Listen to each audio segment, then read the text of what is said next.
Kurang dari 24 jam polisi berhasil menangkap pemalak di Simpang Macan Lindungan Palembang yang menikam Alkodirin, 44, sopir asal Lampung hingga tewas.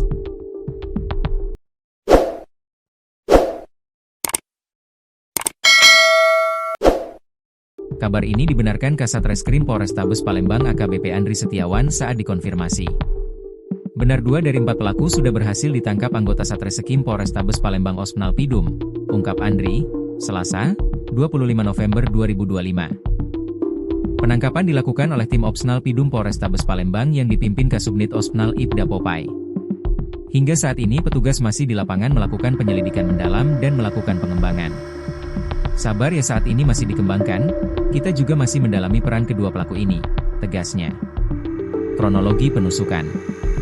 Diberitakan sebelumnya, penusukan yang menewaskan sopir truk dilakukan pemalak di Simpang Macan Lindungan Jalan Lejen Alam Syah Ratu Perwira Negara Keamatan IBI, Palembang, tepatnya Simpang Macan Lindungan kembali terjadi, Senin, 24 November 2024, sekitar pukul 19.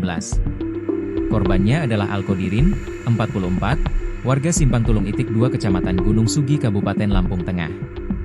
Informasi yang dihimpun, peristiwa ini terjadi berawal saat korban bersama kernetnya, Husaini, 36, bersama mengendarai truk melintas dari arah Musi 2 menuju Soekarno-Hatta Palembang. Pada saat itu Husaini bersama korban terjebak macet di lampu merah Simpang 5 Macan Lindungan.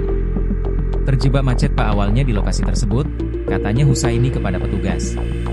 Tiba-tiba datanglah 4 orang laki-laki yang tidak dikenal mendatangi keduanya yang berada di dalam truk. 3 orang menghampiri Alkodirin yang saat itu posisi korban berada di sebelah kanan, sopir. Sementara 1 orang sisanya mendatangi Husaini yang duduk di sebelah kiri mobil. Husaini sempat mendengar percakapan antara korban dengan 3 orang laki-laki tersebut. "Saya minta uang untuk beli minum," kata seorang diantaranya kepada Alkodirin. Kemudian korban menjawab, "Ayo minum bareng." Lalu kemudian pelaku menjawab, "Ayo kalau mau minum bareng kita ke Indomaret."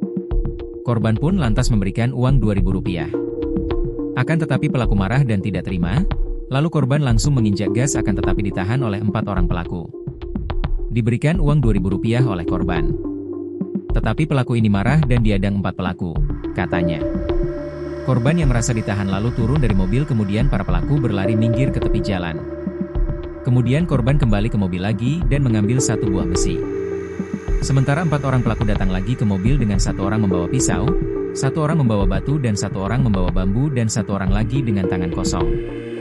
Kemudian korban memukul orang yang membawa pisau, lalu pelaku yang membawa pisau tersebut jatuh dan bangun kemudian langsung mengejar korban. Korban berlari ke arah mobil, sementara pelaku mengejar. Saya sempat menghalang 3 orang pelaku. Namun 1 orang melempar saya dengan batu dan mengenai pundak sebelah kanan saya, ungkapnya. Lalu, saat itu Husaini melihat pelaku yang membawa pisau telah lari dan 3 orang yang diadangnya ikut lari. Sedangkan korban sudah tergeletak di samping pintu supir.